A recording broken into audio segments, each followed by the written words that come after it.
बजाय मेरी दशा पर दया करने से अच्छा है तुम अपनी दशा सुधारो।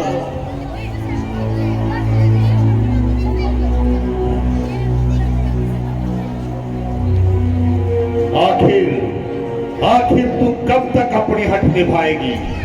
जब तक कि आत्मा इस शरीर से नहीं निकल जाएगी। जिनकी ओर तेरा ध्यान है उनके तो फरिश्ते भी यहाँ कदम नहीं धर सकते। अगर यहाँ कदम नहीं धर सकते तो तू स्वर्ग का रास्ता भी बंद नहीं कर सकता। मुझे तुम्हारी दशा पर दया आती है।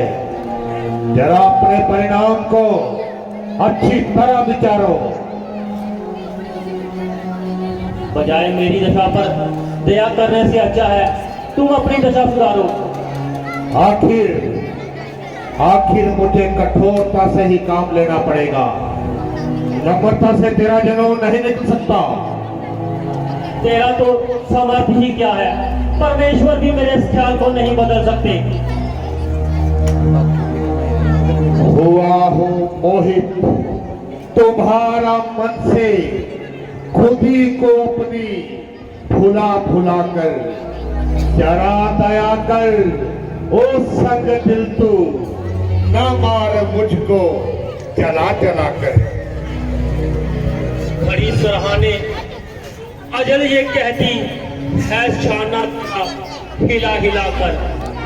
न पाएगा सुख तू कभी हरगिज किसी के जी को जला जला कर। नहीं तू समझी कि कौन हूं मैं, डराती तस्वीर कहा बहा कर। खड़ी है तुझसी बहुत सी आगे, सिरों को अपने झुका झुका कर। अरे ओ पापी न ऐठे इतना, किसी को इतना सता कर। ये तेरे सब बल निकाल देगा चरख पर चढ़ा चढ़ा कर। ये देख खंजर समझ जा भी, कहूं मैं तुझको सुना सुना कर।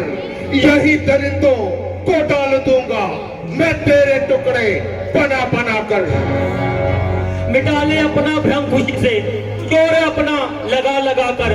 भला खाए डरा इसको तू ये खंजर दिखा दिखा कर।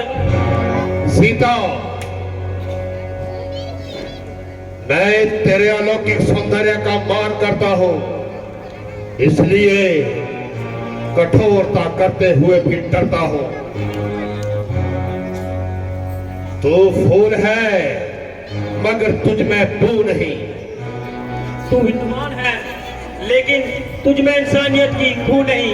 तेरे पहलू में दिल नहीं बल्कि एक पत्थर का टुकड़ा है। हाँ मैं पत्थर का टुकड़ा, मुबारक है मुझे तेरे जैसे हजार बरस दिल से। लहू एक एक की बूंद की जगह विष भरा हुआ है। वे पत्थर का टुकड़ा मुबारक है मुझे। शोक तेरे पहलू में भी गाय बजाय बरस दिल के एक पत्थर का टुकड़ा रख दिया जाता, ताकि तू इतना बुद्धिमान होने के बावजूद अधर्मी ना कहलाता। बस पद लगाओ, जरा अपनी जुबान को थाम। मैंने अपनी जवान को बहुत संभाला और आज तक ऐसा कोई शब्द मुख से नहीं निकाला। मगर कब तक और कहां तक? जो कुछ तूने कहा मैंने ठंडे दिल से सहा। जो कुछ तूने किया मैंने विष के घूंट की तरह पिया। मगर कब तक और कहां तक? एक सहन करने की भी सीमा होती है। जब तक तुझसे सख्ती से कलाम न किया जाए, तुझसे सुधरने की आशा रखना बिल्कुल बेफायदा है।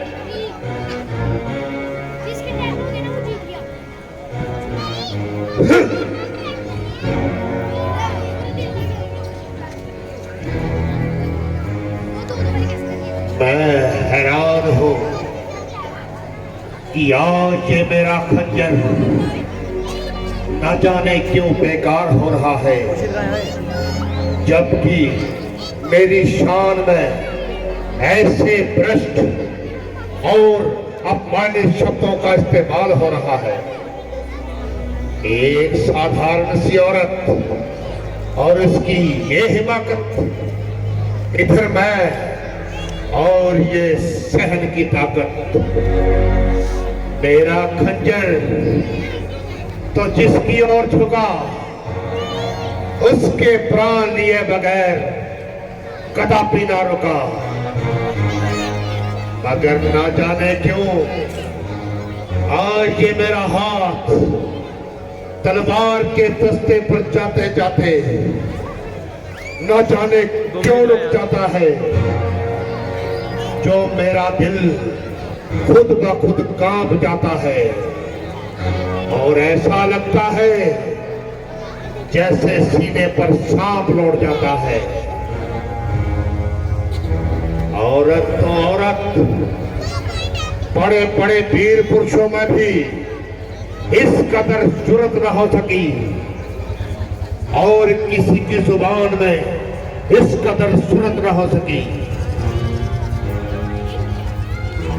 इस समय भी मेरे महलों में स्त्रियों की एक बड़ी तादाद है और ये भी मुझे अच्छी तरह याद है कि उनमें से सिवाय चंदे के सब की सब इसी तरह आई है, ना कि मैंने सेहरे बांध कर ब्याही है। किसी को लालच देकर फुसलाया तो किसी को जबरदस्ती उठाया। कोई मेरे ऐश्वर्य को देखकर कायल हो गई तो कोई मेरे रूप और यौवन को देखकर घायल हो गई। अगरचे सबके साथ यही हाल बीता है और सबको अपने बल और बुद्धि से जीता है, मगर ये अजीब तरह की सीता है, ना नम्रता से मानती है और ना ही कठोरता को जानती है।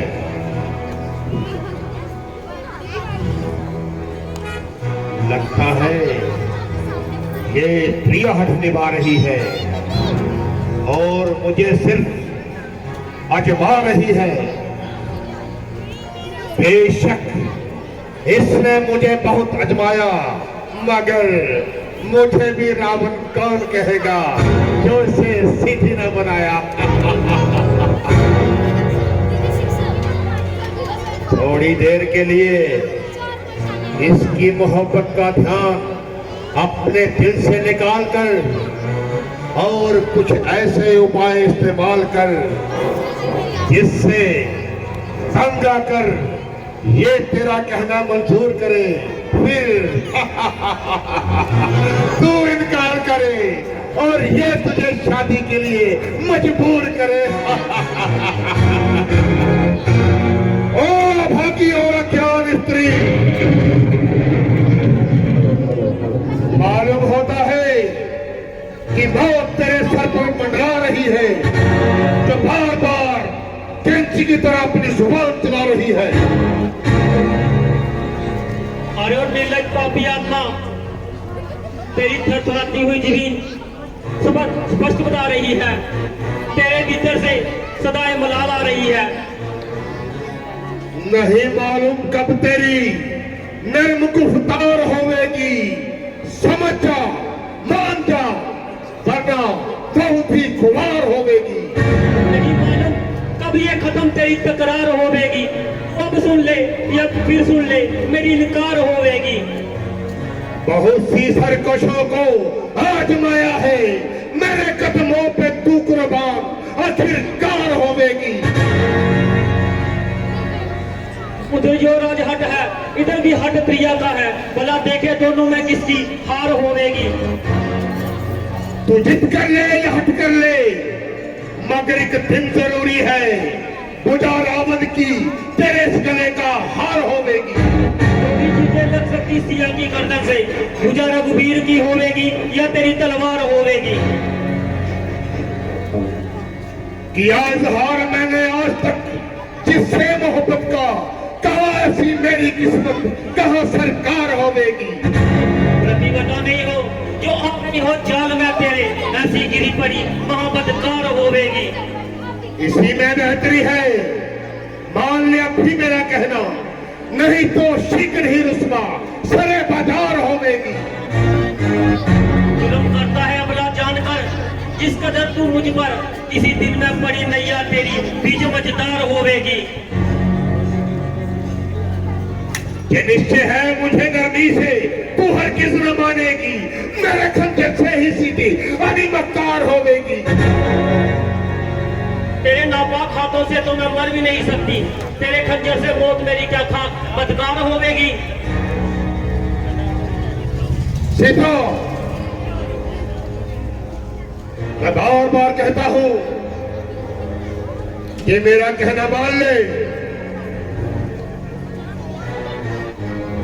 मैं जब भी तेरे कठोर से कठोर शब्दों को सहता हूं, किंतु विश्वास रख फिर भी तेरी बेहतरी और भलाई में रहता हूं, और जो कुछ भी कहता हूं तेरे भले की कहता हूं। कर चुका हूं प्रेम की विनती हजारों बार में, प्रेम की बातों को तू खोती है क्यों तकरार में। अरे ओ निर्लज, यदि कोई लज्जा वाला होता तो इतना सुनकर कहीं डूब मरता और जीवित किसी को अपना मुख ना दिखाता। मालूम नहीं परमेश्वर ने तुम्हें किस मिट्टी से बनाया है, शर्म और हया तुझसे कोसों दूर भगाया है।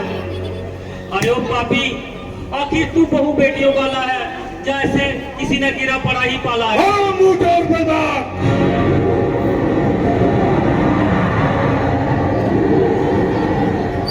जरा अपनी जबान को संभाल ले। अरे ओ सत्यानाशी, तू अपनी ये अंतिम इच्छा भी निकाल ले। न जाने तेरे अंदर कौन बोल रहा है। मेरे भीतर वो बोल रहा है जिसके पैसे तू बार बार तलवार उठाने से भी तेरा पापी मन दौड़ रहा है। जब तेरा काम तमाम करता हूँ और सदा के लिए तुझे गुमनाम करता हूँ। स्त्री का तुम्हारा आपको छोड़ा नहीं देता। ये शाम के खिलाफ है।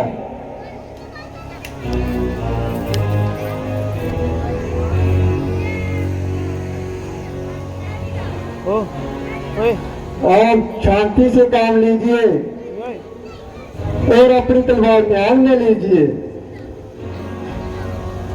स्त्री जाति पर शस्त्र चलाना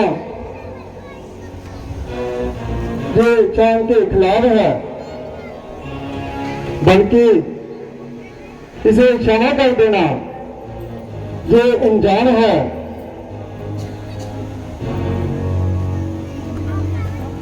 कुछ ही दिनों में इसकी हद दूर हो जाएगी और हुक्म आपके मजबूर हो जाएगी और आपका हुक्म मानने में मंजूर हो जाएगी।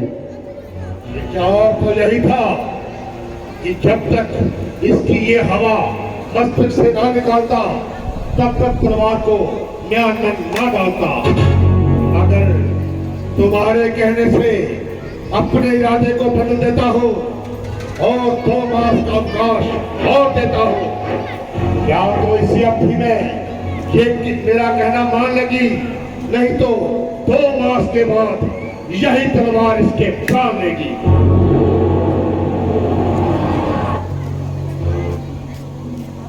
जो कुछ तुझे 2 महीने बाद करना है वे आज ही कर ले, क्योंकि मेरा 2 महीने बाद भी यही जवाब रहेगा और तेरे लिए इतने मास का इंतजार बेकार जाएगा। संभव है कहा तुझे आज ही दबोच ले और तेरे मन की इच्छा मन में ही रह जाए।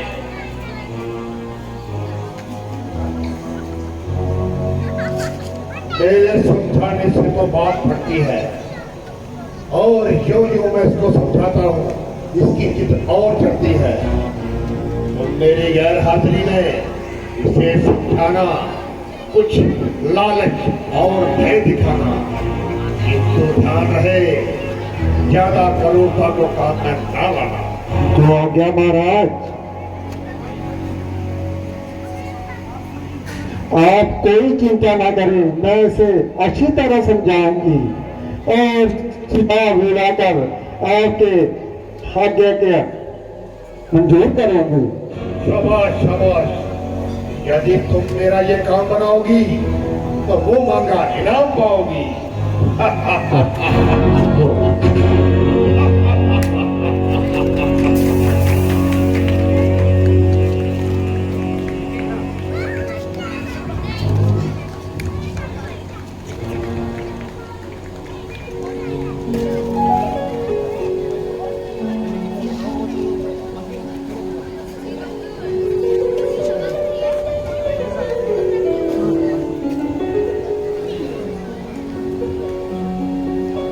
अंजनी पुत्र